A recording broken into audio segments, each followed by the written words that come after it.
দীর্ঘদিন যাবৎ বক্সনগর রেশন শপটির বিরুদ্ধে একাধিক দুর্নীতির অভিযোগ, গ্রাহক হয়রানি, এছাড়া নিজ মর্জি মাফিক সরকারি ন্যায্য মূল্যের দোকান পরিচালনা করার মতো গুরুতর অভিযোগ উঠে আসছে এলাকাবাসীর তরফে। ইতিমধ্যে একজন গ্রাহককে তার ন্যায্য পাওনা থেকে বঞ্চিত রাখার অভিযোগ উঠল বক্সনগর সরকারি ন্যায্য মূল্যের দোকান ডিলার আব্দুল কাশেমের বিরুদ্ধে। তা নিয়ে সংবাদ কর্মীদের ক্যামেরার সামনে পুরো বিষয়টি তুলে ধরেন গ্রাহক পুতুল দেবনাথ। ওনার সাথে কথা বলে জানা যায় বর্তমানে ওনার সংসারে উনি একাই আছেন, বড়ই অভাবের সংসার। ওনার রেশন কার্ডটি বিপিএল আওতাধীন, কিন্তু রেশন শপ ডিলার বিষয়টি অবগত থাকা সত্ত্বেও ওনার ন্যায্য পাওনা থেকে বঞ্চিত রেখেছেন। নিয়মিত ওনাকে সাধারণ এপিএল মূল্যে সরকারি উপাদান প্রদান করা হয়।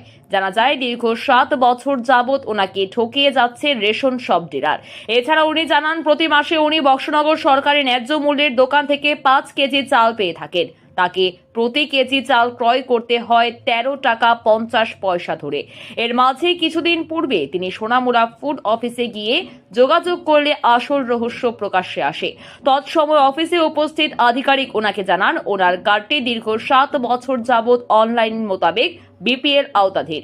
বিষয়টি জানতে পেরে সাথে সাথে Putul Debnath ration shop dealer Abul কাসেমকে অবগত করলেও তাতেও তিনি কর্ণপাত করেনি। যেখানে ওনাকে 2 টাকা কেজি ধরে চাল প্রদানের কথা, সেখানে উনি প্রতি কেজি চাল ক্রয় করতে হয় 13 টাকা 50 পয়সা ধরে। বিষয়টি নিয়ে তিনি স্থানীয় নেতৃত্বের নিকট পর্যন্ত দ্বারস্থ হয়। তা নিয়ে এক প্রকার ক্ষোভ ব্যক্ত করলেন 60 বছরের বৃদ্ধা পুতুল দেবনাথ।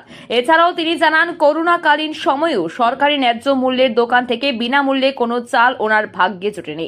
দীর্ঘ 7 বছর যাবৎ ওনার ন্যায্য প্রাপ্ত থেকে এক পর্যায়ে বেআইনিভাবে বঞ্চিত রেখেছেন ration shop dealer Abul Kashem. আর সেই সুবিধার পুরো টাকায় আত্মসাৎ করছেন ডিলার মহোদয়। এছাড়াও এলাকাবাসীদের অভিযোগ এক পর্যায়ে অনিয়মিতভাবে খোলা হচ্ছে বক্সনগর সরকারি ন্যায্য মূল্যের দোকানটি। নিয়মিত সময়ে মিলছে না চাল, ডাল, লবণ, কেরোসিন। বিষয়টি নিয়ে এলাকাবাসীর তরফে ও একাধিকবার ফুড অফিসে অভিযোগ করা হয়, কিন্তু কোনো এক রহস্যজনক কারণে সোনামুড়া ফুড অফিসের আধিকারিক সব ওনার বিরুদ্ধে পর্যাপ্ত পদক্ষেপ গ্রহণে দ্বিধাবোধ করছে। তা নিয়ে এক প্রকার ক্ষোভ ব্যক্ত করছেন বক্সনগর এলাকার জনগণ। ব্যুরো রিপোর্ট, ভোরের আলো। ফটো এসে গেছি আমার মানে গভর্নমেন্ট জবটা কাটানো লাগে। তখন এই অফিসার আমার কইলো কয় মাসি আপনি কত বছর থাকলে বসতে, তা আমি কইছি কনে আপনার এটা তো বিপিএল রইয়া গেছে অনলাইনে, আপনি গিয়ে হেরে গিয়ে ধরেন। আমি কইছি বিলা যে আমার এটা সংশোধন করলে এরপরে আমরা কাছে আইন আমরা ঠিক করে তাই তোমার একটা কথা বলে কিতা। আমি কই আমার তো এটা বিপিএল রইয়া গেছে অনলাইনে, তো তুমি আমার এটা কিতা করলা। আমি কি জানিনি বই হ্যান তেন ইটা কইয়া তা আমার 5 কেজি 10 কেজি চাল দিছে। 5 কেজি তোমার কার্ডের আর 5 কেজি চাল দিয়া যান প্রতি মাসেই।